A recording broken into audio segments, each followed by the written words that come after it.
It should be time to exceed the luxury tax.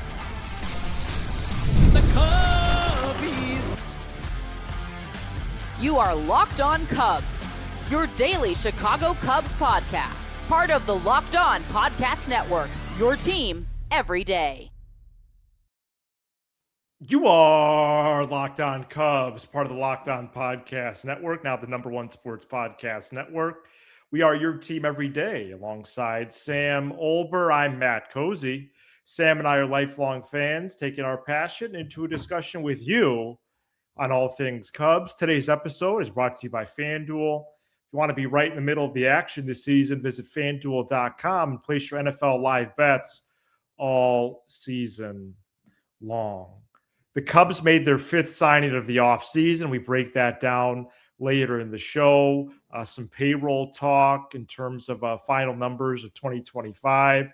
Also trying to make a case for why 2026 could be a year to exceed the luxury tax. And we lead off the show trying to explain why both Alex Bregman and Tatsuya Imai are great fits for the 2026 Cubs, despite the price point. And I say despite the price point because as far as I can tell, both contracts won't be egregious. So, Sam, we're going to get into both of these players. Yeah. And, a lot on tap today's show. This will be our last show until next week for the Christmas and holiday break. Lot to talk about. I want to start out a little bit on a philosophical side or maybe a somber side, but I had a little bit of a perspective change today. I was at a funeral of a family friend who, the eulogy that was given in like the second or third sentence in the eulogy is a beautiful eulogy.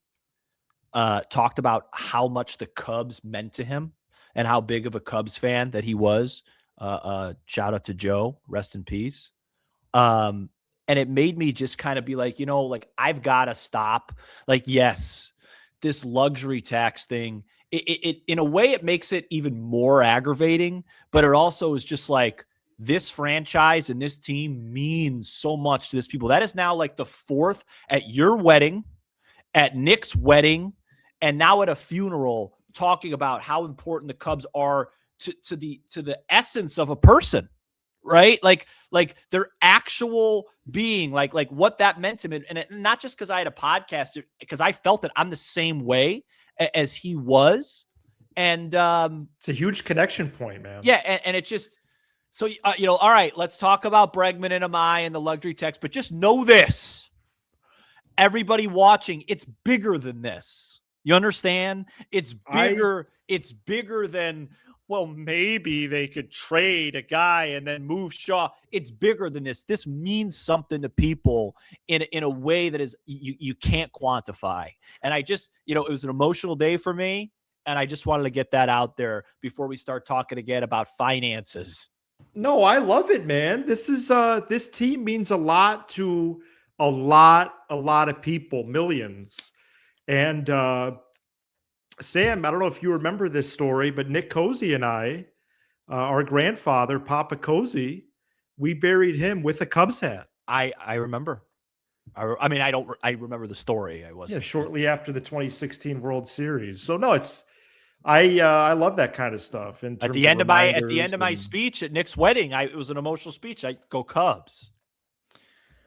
Well, that was quite possibly one of the best. I know my dad says this. I guess I will join in on this sentiment. Probably one of the best speeches I've heard.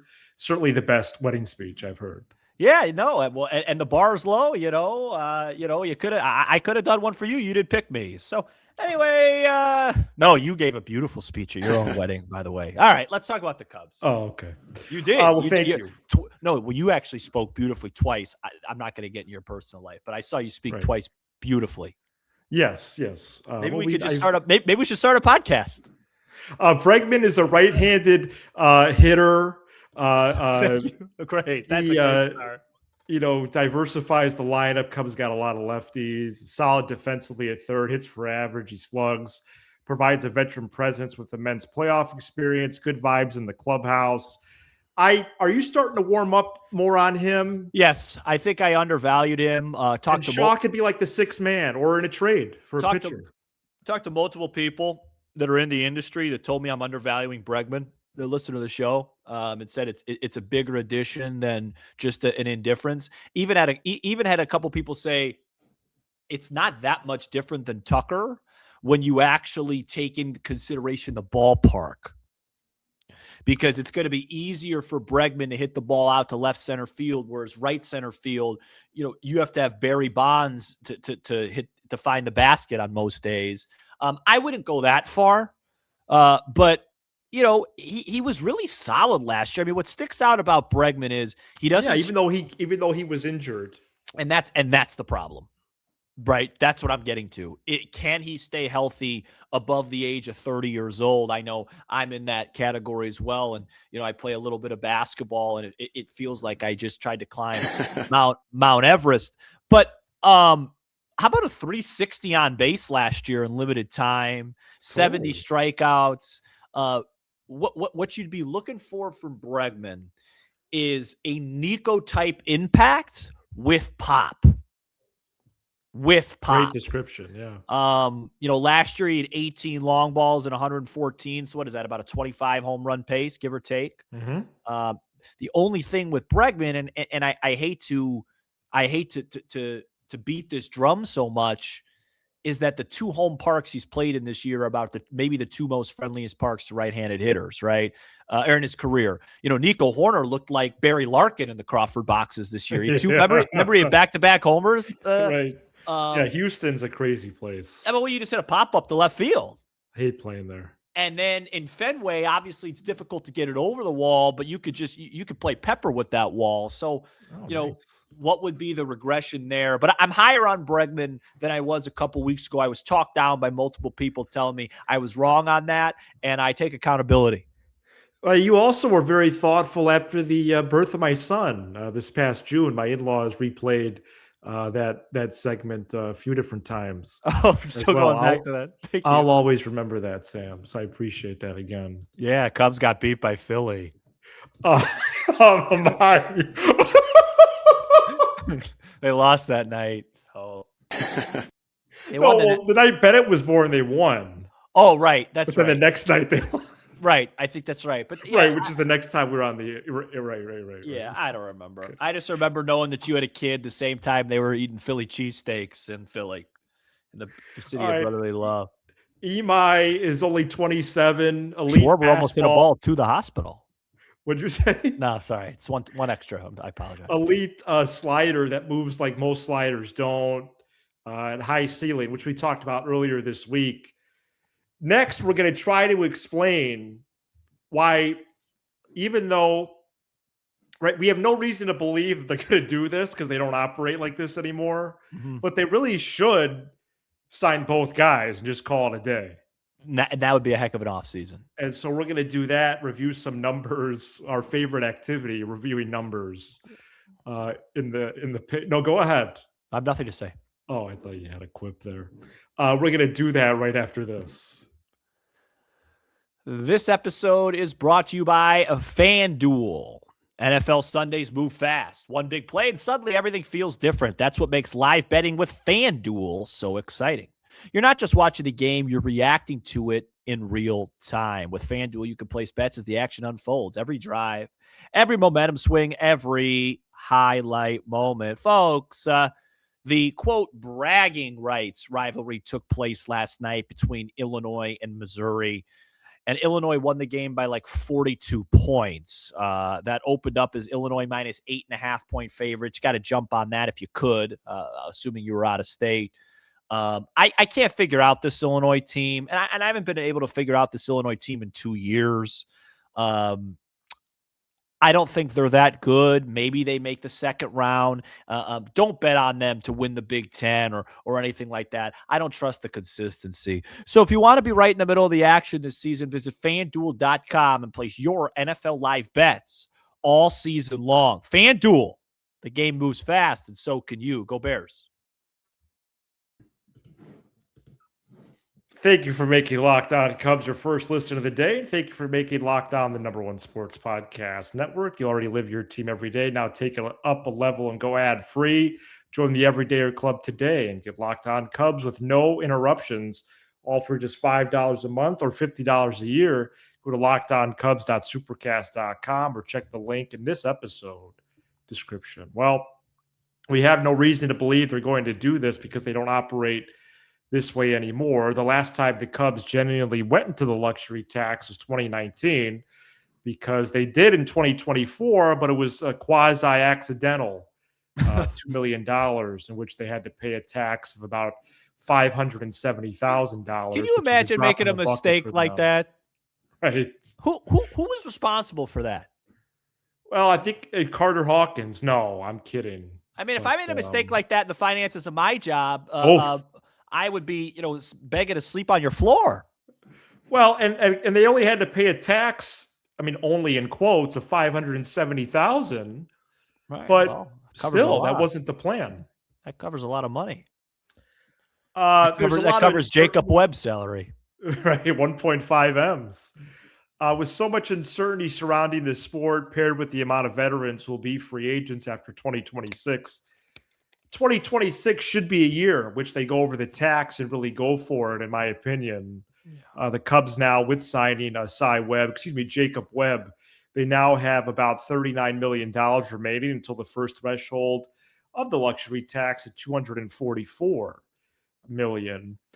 I do believe they're likely going to sign one of Imai, Gallen, Bregman, or Okamoto.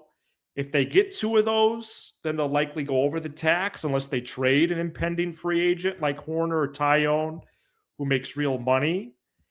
And I think Gallen and Okamoto, maybe Gallen for 22, Okamoto for 17. Well, that equals the 39 right there. Still need another reliever. So I think it's going to be a lot of small signings or minor league signings. I think those days are over. But you're saying 39 exactly, or are you giving that leeway? Yeah, no, there's this squiggly line, the about 39 million. So that really means 34, 33. Yes, it does. Which they're going to leave a few million for a trade deadline pickup. But even if they do, well, here's two things. So there's no way they could sign two free agents unless they go over. Exactly. And why wouldn't they? These are great fits. Because, okay. All four of these guys are great fits. This is where you lose me. Okay, first of all, I know it bothers you when I wear a shirt. I know it bothers you when I wear this a weird colored shirt on the air. And I can't tell what color it is. Yeah, it bothers you, and that's okay. It's a bad take. Matt, you saying why wouldn't they go over is the same question as if I ask you, why wouldn't you just go, pick up $5 million and you and Kira Bennett could go move to a mansion in Cabo? Because of course you would, but it's out of your control. They're not going to do it.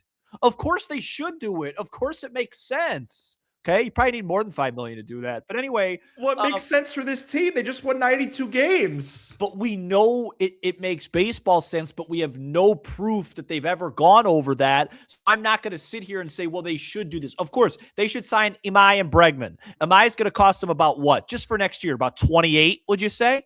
I think it's going to be less. Okay, so let's say 25. We'll meet in the middle. Okay. Bregman's going to cost you about 28. Is that fair to say? Yeah, no, you're right on with that one. Okay, so that's $53 million. They have about 30. So they're going to go $14 million over before the trade deadline for those two guys. I just don't see it happening. I think it's playing out like they trade for one and sign another.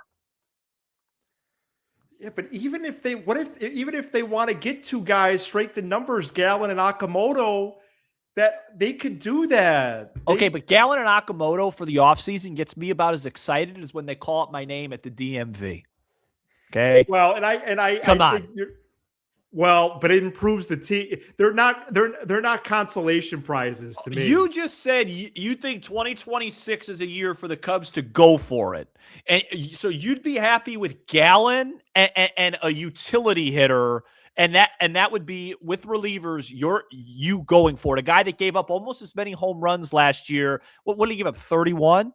So I don't know if it says that they're really going for the World Series. It says they're doing the bare minimum to be competitive. Well, the bare minimum would be to basically running it back, wouldn't it? No, because they know they can't do that and win. They could go get Gallen and Akamoto, your point, be a good baseball team for sure. Yes. But going to get Gallen and Akamoto and saying, hey, we're gonna go toe to toe. We have a chance with Philadelphia. We have a chance with the Dodgers. No shot. I guess my point is, Sam, why not begin the season at like 243, end the season at 250, pay the small penalty? I don't know. That's that would be awesome. But for some reason, this might be the last year there's penalties. Yeah, I don't know why they wouldn't do that. It would be awesome if they did, but we have no evidence to support that. It's like saying, Sam, why don't tomorrow in your pickup basketball game take off from the free throw line and dunk? Well, I can't do that. For some reason, Ricketts doesn't think he could do that. Let's start terrible analogies for me today. I'm ready for the holiday. I thought they were okay. No, I'm ready for the holiday. All I've eaten today is donuts. So, no, let's start to plan this on the air. If they're going to trade for a pitcher, if they come out of next weekend with Gallen, what's our messaging going to be? Because the Imai deadline is Jan 2. I think Gallen goes hours after that, within 24 hours after. So we're going to know pretty soon what goes down here. Similar with Akamoto, Jan 4 deadline. I think Bregman signs soon after that, which is why this is a high wire act. It's why it's a tightrope, because in theory, you could get shut out of all 4 of these guys. You could, if you don't play your cards right. Man, it's too bad. It's too bad because the future of this roster isn't bright. I think the Gallen signing would be like, all right, fine. I'd probably be more excited. The big question is, would you rather sign Zach Gallen or give up assets for a major arm like Gore, Cabrera, Ryan, whatever? I personally would like Imai because that's the big fish to get, and I feel like he's going to go to the Yankees or some big market team instead of us. And then I would love to see them sign. I'm in on Bregman now. I'm in. So, are you of the belief that they're for sure gonna sign a bat like an impact, like an Akamoto, even an Akamoto? I am not, but it seems like the latest reporting is what sweatshirt is that?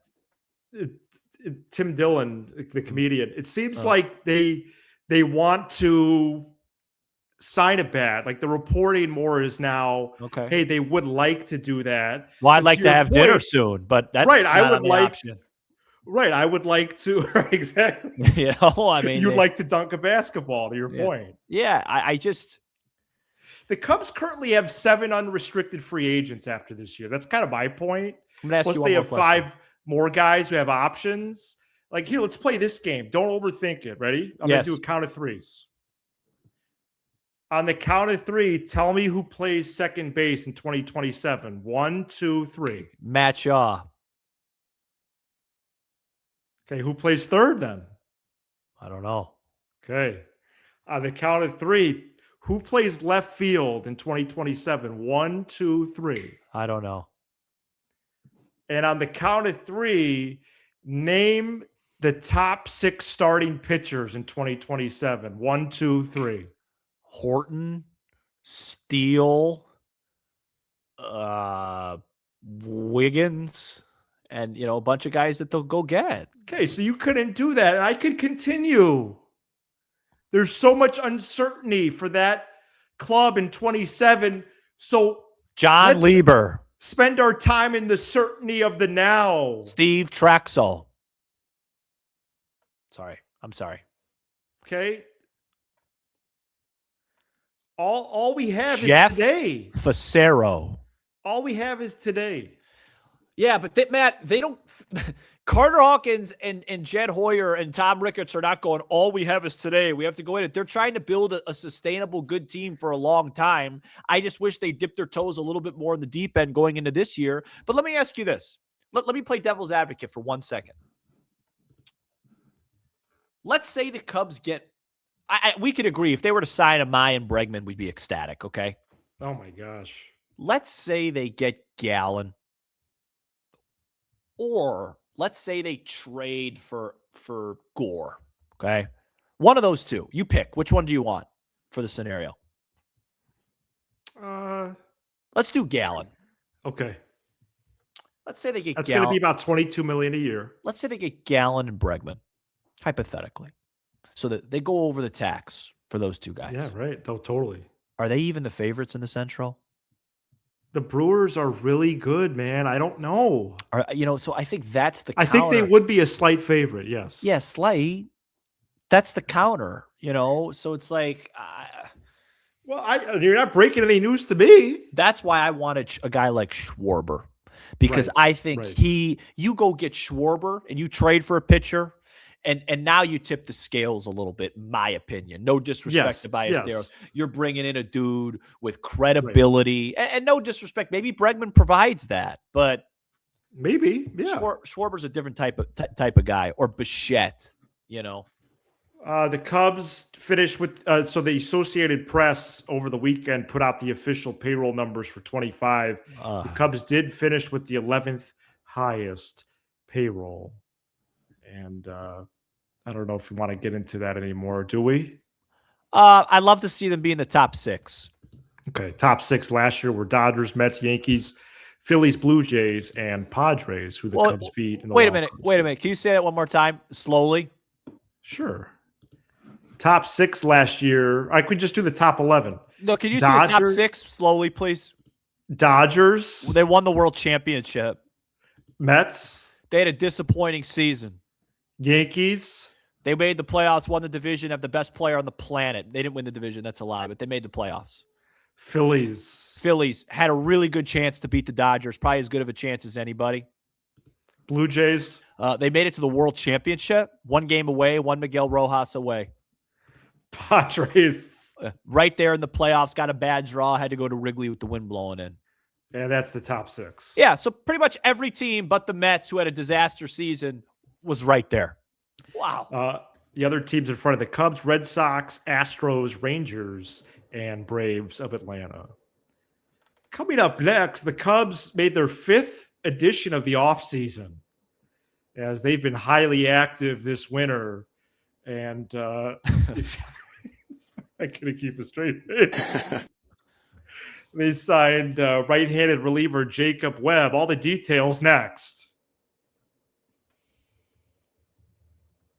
We're back here on Locked On Cubs. This is our last episode of the week due to the Christmas and holiday break. Similar setup next week as well with New Year's. We'll be publishing Monday, Tuesday, and Wednesday. The Cubs agreed to terms with Jacob Webb on Tuesday, 1 year, $1.5 million. The latest signing brings the Cubs a right-handed reliever who posted a 3 ERA, 3 on the dot in 55 games with the Rangers last year. Webb's average fastball velo only 93, but he avoided hard contact with the best of them, posting a barrel rate of just 6% in 2025. Fastball changeup sweeper. And this is the latest signing, Sam. Yeah, I'm not going to really read much into it. Only thing that really popped out for me is he doesn't get a lot of ground balls. Seems like the Cubs, there's a little trend there. I mean, Milner got a lot of them. But, I don't mind the Cubs' approach with this, with these relievers. I think this is the way to go. They've earned my trust last year. They earned my trust. Man. I mean, by mid-May, we had a real stabilizing Palencia, Keller. I mean, I'm telling you that if the Cubs had Cade and Steele healthy last year, that whole start of the bullpen thing was as competitive as anybody. It really was.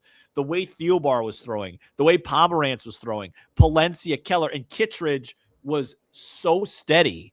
They did a good job with that. And I think they've earned my trust. I don't have a whole lot to say about Webb. He doesn't have a big ground ball percentage like the Webb that I think of. I believe Brandon Webb, remember him with the Diamondbacks? I think he won a Cy Young. He was a sinker ball machine back in the day. We're talking about 15 years ago. Yeah, the ball just nosedived. In Arizona.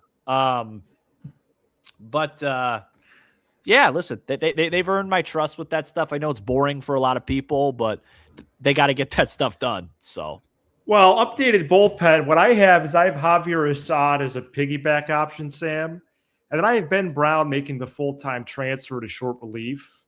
We'll see what, how else the I'd be competition surprised. flows. Do you think he's a lock for the roster? No, he is right on my roster right now, but he's nowhere near a lock. No, not even close. I think he's a terrific trade candidate. If I were a team, so is Wicks. Is he? He's a trade candidate. Yeah, I'm talking about from the other side. Probably not. Yeah, I mean, Wicks gives up a lot of hits, man. Like, there's a lot that needs to be cleaned up there. But Brown, if you got a good pitching infrastructure, you could talk yourself into get me that guy. No different than the Cubs getting a guy like Keller. You fix one or two things, he could be really good. You'd love for the Cubs to fix it, not have an Estrada situation. But I just think Brown's a really fascinating trade option for a lot of teams. Yeah, and you have 5 locks now. With Palencia, Maton, Milner, Thielbar, and Webb. And you're calling Webb a lock. I am. Yeah. Okay. Wow. As far as I know. And then we'll, keep tabs on, you mentioned the other day about like Tyler Austin and spring training. I think we both enjoyed looking at the reliever performances of those games and those actually mattering. Well, Keller for sure. Yeah, I mean, last year they had like 25 guys in camp as relievers, only 8 make it. So it matters how they perform. The only one that really fooled us was Merriweather. Ugh. He had a great spring, and then by May it was time.